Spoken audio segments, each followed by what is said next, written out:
kulankan xafladeedu oo ay ka soo qayb galeen guddiga garoonka diyaaradaha odayaasha gurtida dhaqanka ganacsato wakiilada maamulka iyo maareeyayaasha shirkadaha xawaaladaha iyo kuwa isgaarsiinta xubno ka tirsan maamulka culimooyinka ahlusunna wal jamiica iyo bulshada qaybaheeda kala gedisan ayaa maanta lagu qabtay hotelka Ducaale oo kamid ah hoteelada ku yaala degmada Caabudwaaq.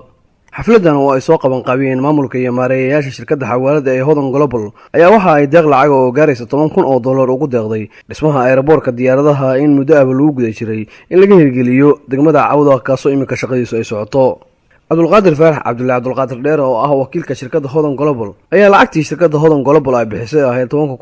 waxa uu ku guddoonsiiyay xafladii maantay guddiga aeroboortka oo iyagu wakiil ka ahaa isla markaana u fadhiyay goobta xafladdu ay ka dhacday isagoo markaa kadibna ka soo jeediyay goobta xafladda khudbad aad u qiimo badan xogaa contribution ah oo ay shirkadda Hodan Global ugu soo deeqday aeroboortka markay dareentay dhibaatada iyo culayska aeroboorku leeyahay inta ayaa munaasabadda shirkaanu ahayd ayadii ayaanan maanta u nimid meeshaan inaan ku guddoonsiino guddiga aeroboortka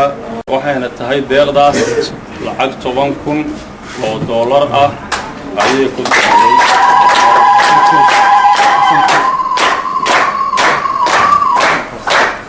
Abdullaahi Colaad oo kamid ah guddiga aeroboortka ayaa u mahad celiyay wakiilada iyo waliba shaqaalaha shirkadda Hodan Global oo maanta ayuu deeqdan $10,000 ugu deeqday aeroboortka degmada Caabudwaaq. waxaan kaloo mahad ballaaran halkan way soo jeedinaynaa maanta oo shirkadda Hodan Global maamulkeeda uu nagu guddoonsiiyey wax aad iyo aad u qiimo badan annagana wax noo tareeya oo ah lacagta halkan laga sheegay oo ah $10,000 waa aad arrin muhiim ah codsiganagii bay aqbaleen jazakallahu khayr baan waxoodan wax baraka Allah ka dhigan leenahay iyagana waa jira Allah ka dhigo.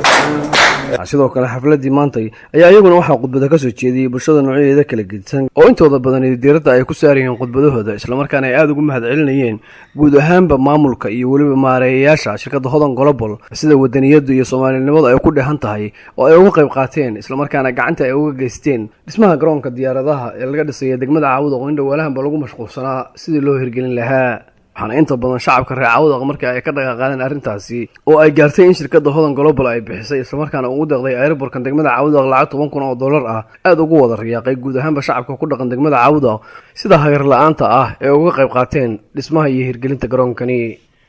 Maad Xasan Diini TV-ga caalamiga Universal Caabudwaaq.